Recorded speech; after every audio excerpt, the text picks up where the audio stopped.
action. Alrighty, Ms. Dulce, I have some options here for you for the finance. I'm always going to show you the best way to buy a vehicle, and the best way to buy a vehicle is always going to be in the shortest terms with the most amount of cash down.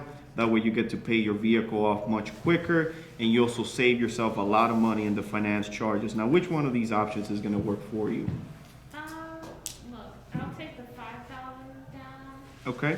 And I think it was 72 months, but I can't do the 707. That's too much. Okay, so what you're telling me is that you don't want to write a check for $707 a month. Is that right? Absolutely no. That's a mortgage payment. Okay. Now let me show it to you this way, though. So maybe you've seen this before, maybe not, but in reality, let me show you a way of looking at it.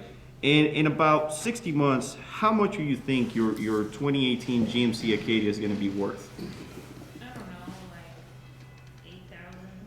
You think about 8,000? Okay. So let's say we're looking at 8,000, right?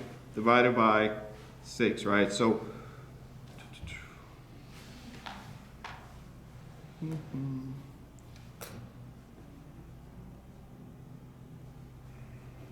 okay, so that's going to be right here. Now, what you're telling me is also that you don't want to write a check for $707 every month and send it to the lenders. Is that right? You're absolutely right. Okay. Now, let me ask you this, Dulce. When you pay your vehicle off, what do you get in the mail?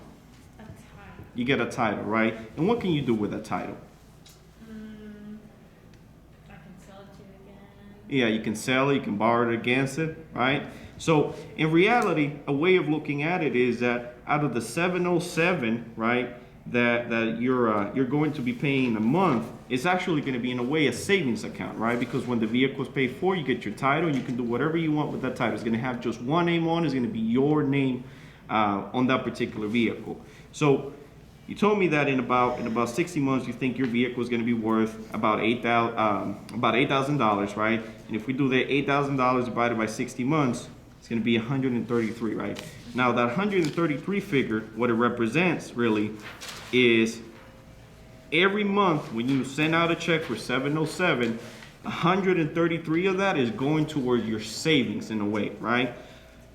So if I do 707 minus the 133, in reality, they'll say your payment is actually 574, which is exactly where you told me you wanted to be when we first met and you were looking at this vehicle. So with that being said, Dulce, let me go ahead and get the signature right here, and we'll go ahead and get everything taken care of for you. Look, I appreciate that savings aspect, I really do, but at the end of the day, I'm still making that 707 payment. Mm-hmm. And I'm really not happy with that. Gotcha. Anything else you guys can do to help me lower that payment? Right. Now, Dulce, let me just go over something right quick with you, right? The vehicle that you're trading in. Now, remember, whenever we're showing our customers the best way to buy a vehicle, we always recommend that you put the most amount of cash down. And the reason for that is, Dulce, is so that you're not stuck in a situation where you owe more on your vehicle than what it's worth. That is called negative equity.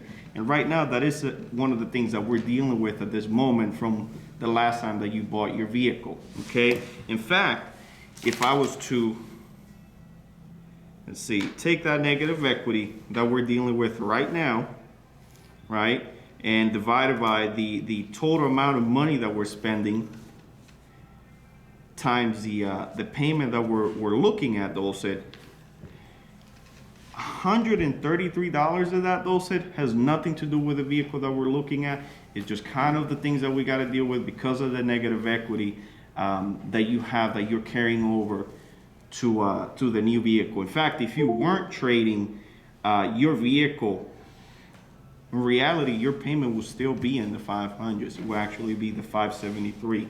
So with that being said, Dulce, let me just go ahead and get your signature right here. We'll get everything wrapped up for you and get your new vehicle ready for delivery.